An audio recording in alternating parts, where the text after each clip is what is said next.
It's 4 p.m. on Friday, August 29th here in Korea. Thank you for joining us. I'm Nahyun-kyung. We begin this newscast with North Korea. Pyongyang says it will not send a cheerleading squad to the Incheon Asian Games set to kick off in South Korea next month. The regime blames Seoul for making it flip its earlier decision. Yoo Li-an starts us off. Laying the blame at Seoul's feet for its concerns over the cheering team, the vice chairman of North Korea's National Olympic Committee officially announced on Thursday that Pyongyang was taking back its decision to send a cheerleading squad to the upcoming Asian Games. The South expressed concern over our sending of the cheerleading squad, and they raised concerns, so we decided not to send them for the 17th Asian Games. He added the committee's decision was conveyed to South Korea when the two sides met last week for working-level talks to discuss this very issue. This unexpected development comes after weeks of tense negotiations over Pyongyang's decision to send a 350-member cheerleading squad, which would have been more than twice the size of North Korea's contingent of athletes. While Pyongyang kept saying the move was to promote goodwill, the two Koreas have been at odds over who would have paid for the group during their stay in South Korea. Despite the move, North Korea says its athletes will participate in the Games. The latest turn of events goes against expectations of a more conciliatory attitude from North Korea, following the end of the joint military drills between South Korea and the United States this week.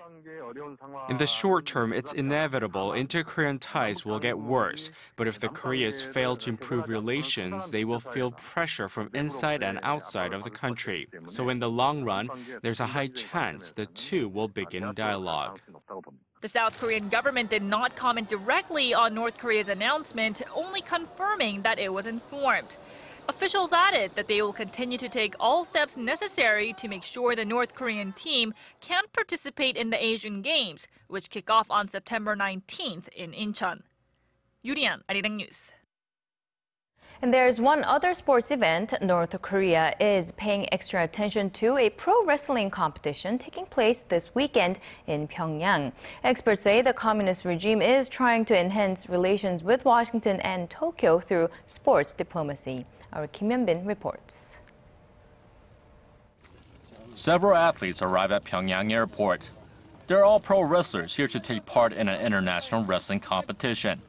There are some familiar faces such as Bob Sapp and Jerome Lee Banner, who are well known in the wrestling world. But all eyes are on Japan's wrestler-turned-politician, Antonio Inoki. I believe this event will be successful. I hope it serves as a stepping stone for international peace. The head of North Korea's International Olympic Committee, Chang Eung, greeted the athletes upon their arrival. North Korean state media has been extensively promoting the competition, airing previews and detailed introductions. North Korean leader Kim Jong-un is known to take advantage of sports diplomacy to promote his country. But some experts say this could be a means to enhance relations with Japan. As Inoki had a meeting with the secretary of the Central Committee of the Workers' Party of Korea, Kang Sok-ju, experts believe he might also be acting as a go-between for the Japanese government. The pro wrestling event comes as two nations look to improve bilateral ties, especially by dealing with the issue of Japanese nationals kidnapped by North Korean agents in the 1970s and 80s. Seoul-based Yonhap News reported, quoting diplomatic sources in Tokyo, that the two countries face difficulties in making progress in their government-level talks. Kim Hyun-bin, Arirang News. In the meantime, Washington is brushing off reports that U.S. officials recently held private talks with North Korea. South Korean media outlets had reported that U.S. officials flew to Pyongyang on August 16th to hold a two-day meeting over North Korea's recent missile launches and the 3 American citizens currently imprisoned there. In a briefing Thursday, U.S. State Department spokeswoman Jen Psaki said the said that she wasn't aware of the South Korean media reports. She added there was nothing to confirm and that she hadn't heard of any plans to hold direct talks with Pyongyang. The last confirmed closed-door consultations between the U.S. and North Korea were held in Guam in the spring of 2012. South Korea's Prime Minister Chung Hong-won took the airwaves this morning to urge lawmakers to stop bickering and get going on passing a slew of pending bills. Now, those bills include the so-called ferry bill, which would lay out the details of an investigation into April's ferry sinking that's been log-jamming the parliament. Kim Young-gil has this report. Prime Minister Chung Hong-won says there's no more time to waste in passing long-pending legislation aimed at stimulating the economy. At least 30 economic stimulus-related bills are related to improving the livelihoods of the people. Job creation and the economic recovery are lagging. Now is the time to get them passed. Chung's remarks coincide with government efforts to reboot the economy. In recent weeks, the Finance Ministry has introduced a set of stimulus measures along with proposals for tax code revisions to induce money flows from businesses to households in the form of investment, salary hikes, and dividend payouts. The Prime Minister also urged lawmakers to pass the one piece of legislation that is keeping all the others held up, the one that would set up a probe into April's ferry tragedy. The rival parties remain deadlocked over the special Seoul ferry bill, with the main opposition New Politics Alliance for Democracy taking to the streets in protest and boycotting all parliamentary proceedings. The ruling Saenuri Party is digging in its heels and demanding that the opposition get back to work. The months-long partisan divide has indefinitely postponed annual parliamentary audits and pushed thousands of other bills awaiting review into the shadows. Kim Young-gil, Arirang News.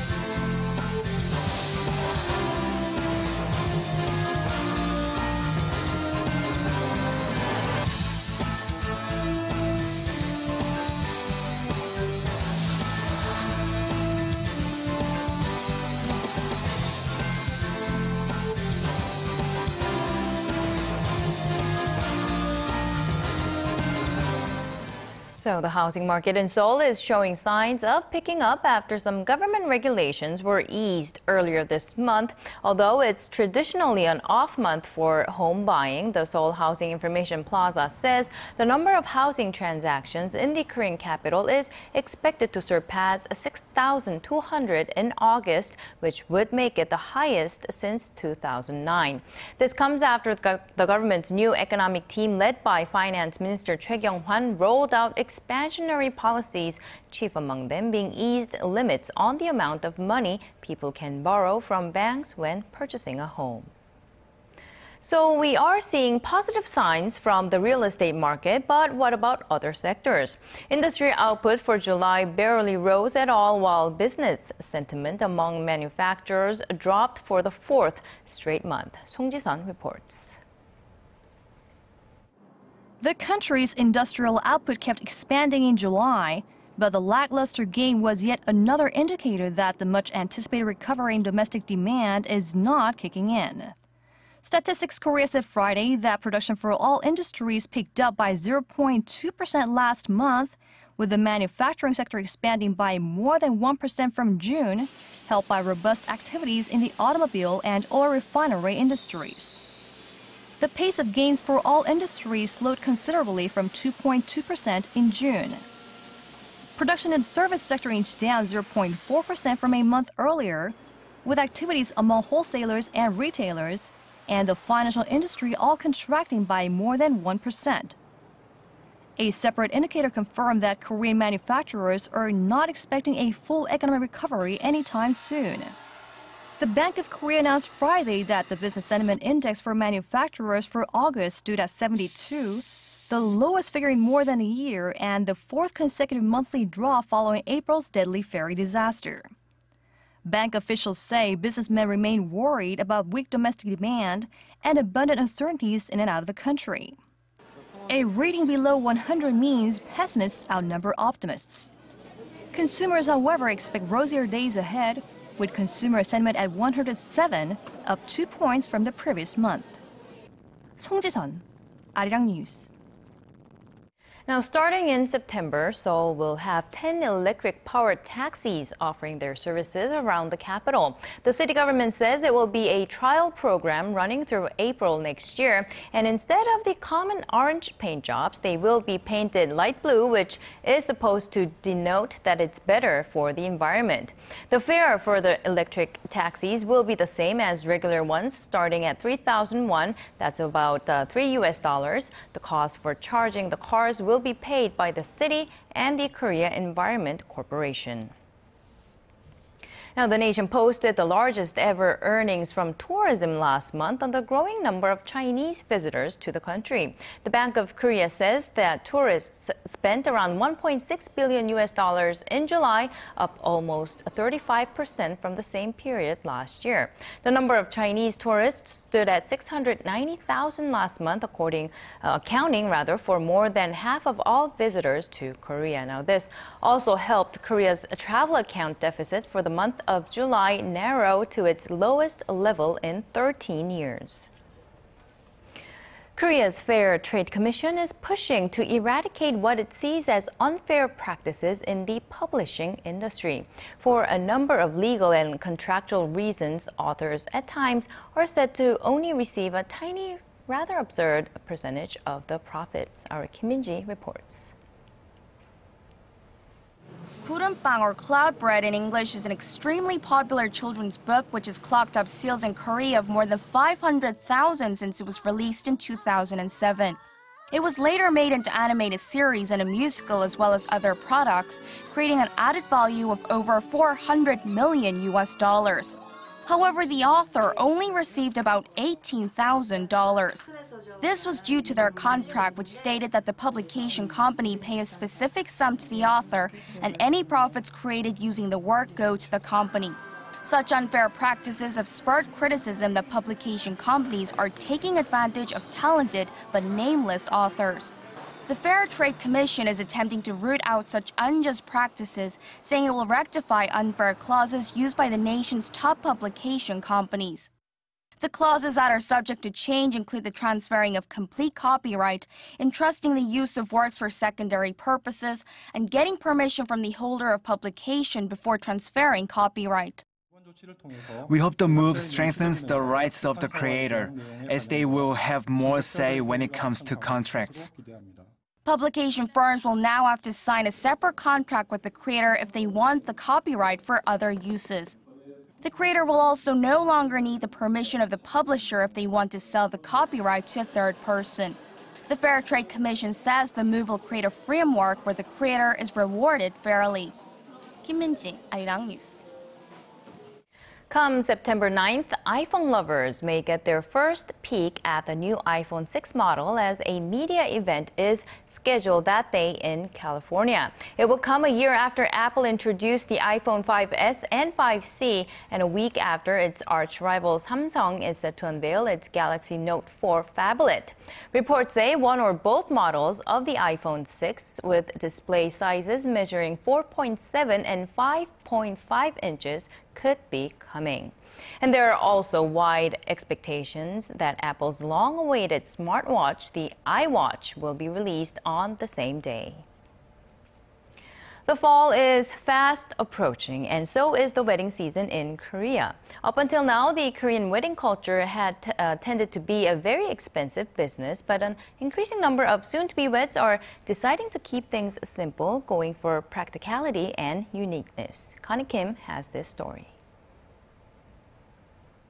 Skipping the conventional photo shoot and dropping the bride and groom gift exchange process is what these newlyweds did when preparing for their wedding back in May. They rented a small house in the city for their wedding and only invited close friends and family. We didn't want to spend a lot on a typical wedding ceremony like others, so we decided to skip the expensive gift exchanges between families. Even our wedding rings were only $500. All the money the couple saved will go to a second honeymoon. More pairs are choosing to cut down the frills, and it's no wonder because saying I do in Korea can be an extravagant affair. Check out the statistics for yourself. With an average $24,000 that a couple spends on preparing for marriage, about 1/5 is spent on hunsu, a wedding tradition. Hunsu consists of furniture and other household items a bride buys to fill her new home that has been purchased by the groom, and it's symbolic of old patriarchal traditions. With Korea's long-standing patriarchal society slowly fading and soon-to-be married couples looking for a special experience, one-of-a-kind wedding ceremonies are on the rise. And industry insiders back this up, saying an increasing number of couples these days are going against wedding norms. In Korea, there's an increasing number of people who have lived abroad, and naturally they have become receptive to the different wedding cultures. I think it has contributed to the recent growing number of couples holding unique weddings. Pang says requests for chapel weddings and house weddings have become more popular to tie the knot while making ends meet. Connie Kim, Arirang News. Bringing you the fresh updates from stories breaking in Korea and abroad. We give you a bigger and better picture of the world. Join Hyun live from Seoul. Every weekday, only on Arirang.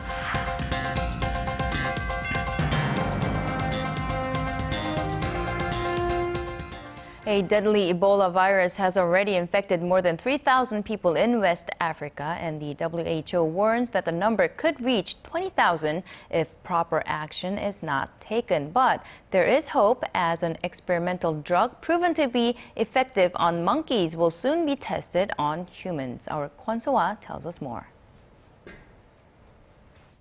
The WHO warned on Thursday that the number of Ebola cases could rise to 20,000 as the infection is spreading at an uncontrollable speed.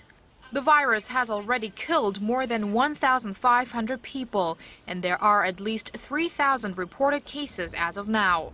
But the health agency believes the actual number could be up to 4 times higher than that. A high-level official at the WHO says the agency has been caught off guard by the scale of this outbreak. That's not saying we expect 20,000 cases. That is not saying we would accept, more importantly, 20,000 cases. I think that's completely unacceptable. The WHO is calling for a full-scale humanitarian response to the crisis, and that's going to require a lot of money. Going forward, this is going to cost, we estimate, $489 million over the next 6 months. It is a big operation. We're talking well over 12,000 people operating over multiple geographies in very, very difficult and high-risk circumstances. It's expensive. There's some hope on the horizon, though. An experimental Ebola vaccine developed by US and British-based health institutes will soon be tested on humans. Tests have already proven successful on monkeys, and the initial human trial will be conducted on around 20 healthy adults at a National Health Institute of Health clinic in Maryland next week. If everything goes well, the second phase is expected to take place in Africa after strict scientific and ethical standards are met. Kwon So-ah, Arirang News. The crisis in Ukraine is reaching new depths as Kiev says it is now dealing with a full-scale invasion by Russian forces. NATO estimates 1,000 Russian troops are fighting in Ukraine, as U.S. and British officials also confirmed the development. In reaction, the United Nations Security Council expressed their outrage at Moscow. U.S. Ambassador Samantha Power accused Russia of manipulating and outright lying, while Russia's diplomat shot back and suggested Washington should stop interfering in Kiev's affairs. Earlier, Ukraine's Defense and Security Council said Russian tanks and military vehicles had rolled in and taken a border town as well as other parts of the country's southeast, prompting President Petro Poroshenko to cancel a planned trip to Turkey. U.S. President Barack Obama, while playing down the reports, warned of more sanctions on Russia. Back here in the nation, the remains of 18 Koreans who passed away in the Soviet Union decades ago have finally come home. Forced into hard labor during Japan's colonization of the Korean peninsula, they were never able to leave Sakhalin, an island in Russia's far east. Shin Se-min has their story. Some 70 years after they were forcibly sent to the Soviet Union by Japan, 18 Koreans have finally come home. The ashes of the 18 were handed over by Russia to Korea on Thursday. They're just a fraction of the 30,000 Koreans who were forcefully drafted to Sakhalin in the late 1930s by Japan during its colonization of the Korean peninsula. Not even liberation in 1945 meant freedom for the victims. Many were not able to return to Korea for a number of reasons. Being at the scene showed me how many hardships Koreans went through back then. It's tragic that they weren't able to come home before they died. My father passed away at the age of 86, and now I am 86. Bringing him back at this age makes it all the more special.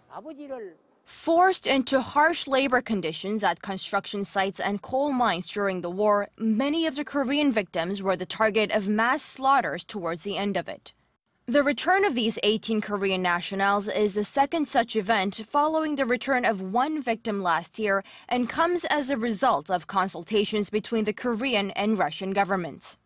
Before bringing the remains to Korea, the families of the deceased were able to witness the excavation of the remains and were even able to conduct funerals. It's the first time they've been allowed to do both. The ashes of the now 19 Korean victims now lie at National Manghang Cemetery in Chungcheongnam-do Province, which serves as a resting place for Koreans who resided and passed away in foreign lands. The nation's foreign ministry and the Commission of Forced Mobilization under Japanese colonialism are working to bring the remains of the thousands of other Korean victims home in the near future. Shin Se-min, Arirang News.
Good afternoon, I'm Michelle Park here with the latest weather forecast. We can expect a sunny day here in the central region, including in Seoul, where the daytime highs has risen to nearly 30 degrees. And the fast rising temperatures are creating instability in the atmosphere, which is leading to passing showers here and there.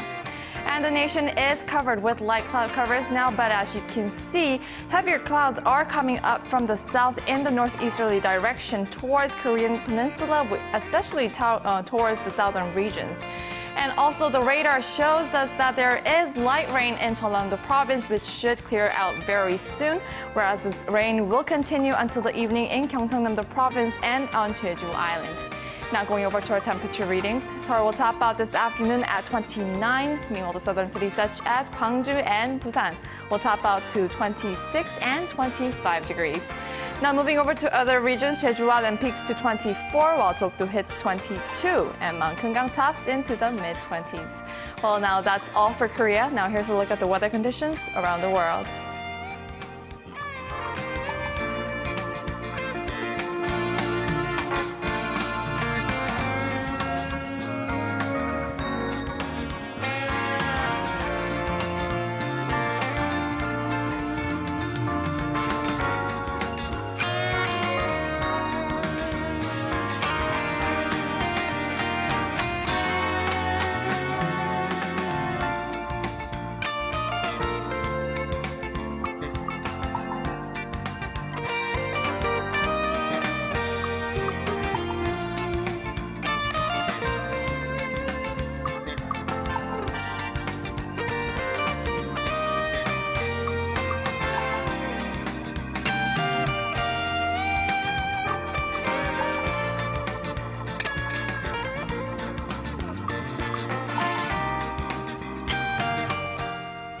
And that's a wrap for now. Our next newscast is at 6 p.m. Korea time. I'll see you then.